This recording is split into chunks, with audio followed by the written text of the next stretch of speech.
Today on Ask a DM, we're going to be looking at player character deaths and whether they're even necessary.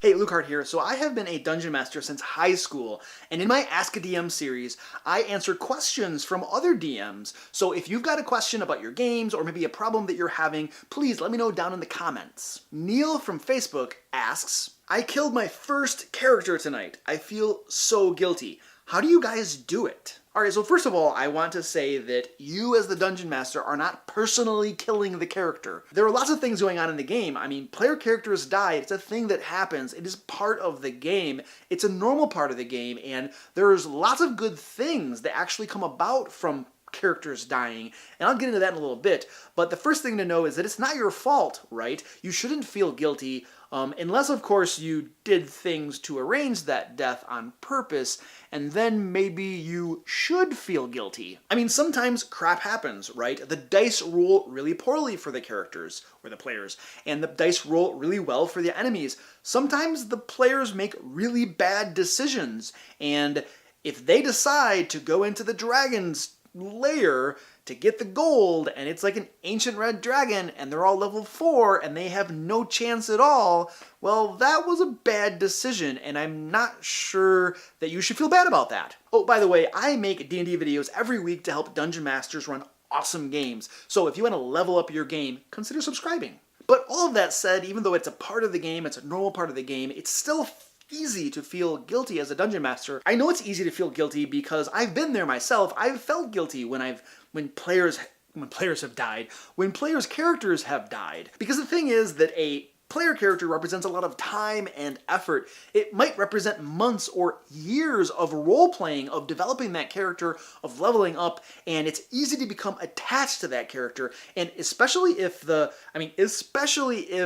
player spent a lot of time creating an elaborate backstory and all of these things, and as a DM, maybe you created special adventures for that player character, and you have really cool stuff planned for him, and there's a lot of attachment there, there's a lot of things going on, and then when that character dies, I mean, it feels crappy to the player, and it can also feel crappy to the DM, so that's totally natural, and I totally get that. And the reason I think it's natural for the Dungeon Master to feel guilty especially is that the Dungeon Master knows that he had all of the power he needed to not let that character die. However, and I'll get into this in a little bit, it is not always a good idea to save characters from death. Sometimes dying in the game is a good thing. Sometimes that will improve the game experience. Okay, so what do I mean by that? How can PCs dying possibly improve the game experience? So here's the thing. It adds tension to the game, it adds drama to the game, it adds uncertainty to the game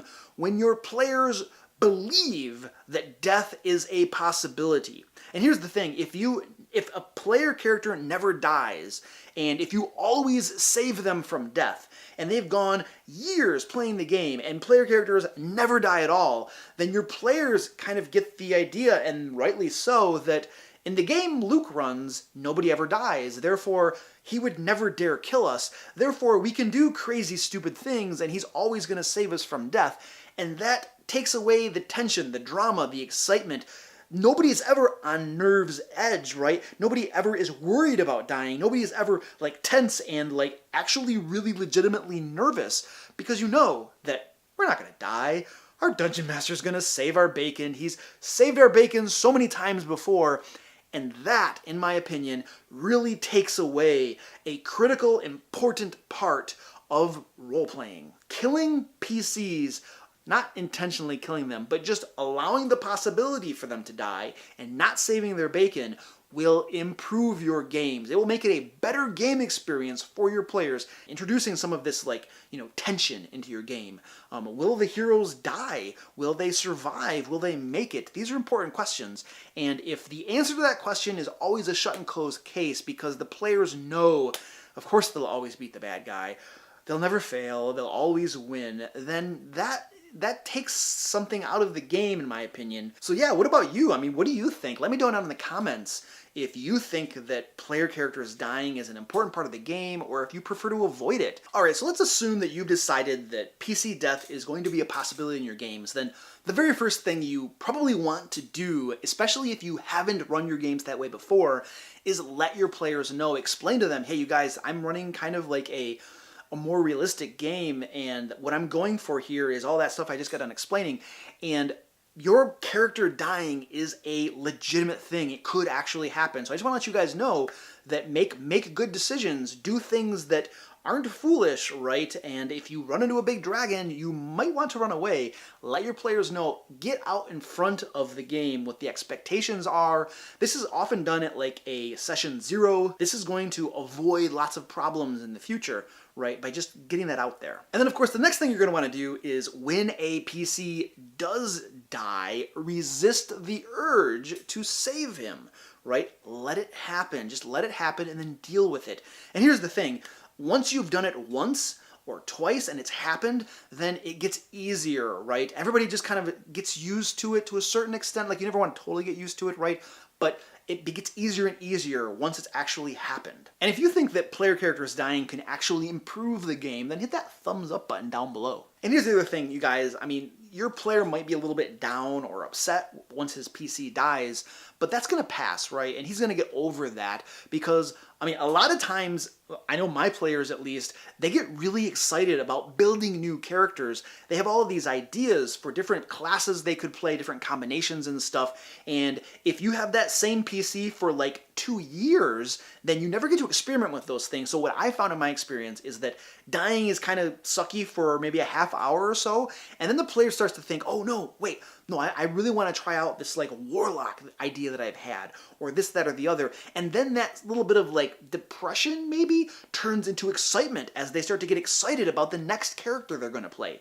So that passes and things do get better. And here's the other thing, especially if you're playing Dungeons & Dragons 5th edition, death isn't really a huge obstacle when you consider that, first of all, even when you drop to 0 hit points, you still get to make death saves, and it still gives the other players about 3 rounds, usually, to get to you, to feed you a healing potion, or to pop healing word on you, or another healing spell. So death is not permanent, and it's hard to die to begin with, and even once you do die, you have Revivify, you have Raise from Dead.